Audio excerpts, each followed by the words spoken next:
Hi there, here's a quick look at IntegroCare's Deferred Payment Arrangement Calculator. As you can see, there's lots of guidance notes here. This can all be edited, which we'll show in a later video. But the key thing is we actually have two questions which immediately count somebody in or out of whether they're going to get help or not. And we can see that by setting these questions to no, we can see that a message is provided. Of course, these messages are editable by you as well. So the user, the citizen, actually types in the details of the property's value and go on to provide asset details. The reason we need to collect that is to work out whether the person has enough wealth in this instance to actually be able to be eligible for an arrangement.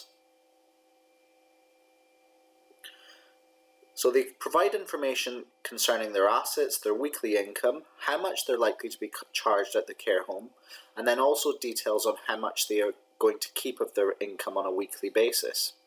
What you can see is that the calculator has immediately worked out that a deferred payment arrangement is possible. At the top, we actually have these sliders which allow a user to change the values that they previously provided.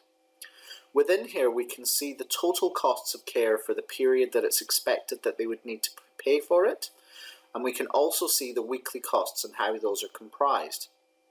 So we can see that the deferred arrangement in that case was covering a lot of the care.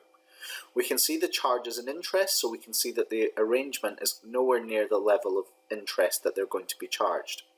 The user also has the ability to change these sliders which dynamically update the calculator in real time. So if the person wants to keep less of their money, or perhaps somebody from a family or a friend is going to contribute towards the care, you can see that the costs are instantly updated and that the bar charts are there, have been updated. So in this instance we can see there's now an element for the person giving some help towards the costs. The citizen can also have a copy of this emailed to them, and then obviously they can refer back to that for their records. What we're going to show now is the fact that not everybody is going to be eligible for an assessment. The other thing that we wanted to show you here is that all of the forms are accessible. So not only can they change the font sizes, they can also access all of this on a mobile device. So this time we are going to press yes to both of the eligibility questions, but we're going to provide some slightly different information. So in this case, they've actually only got £10,000 worth of assets on their mortgage. As a consequence, the calculator instantly works out that they wouldn't be able to get help. That was a quick run through of the DPA calculator. For more information, go to the link shown.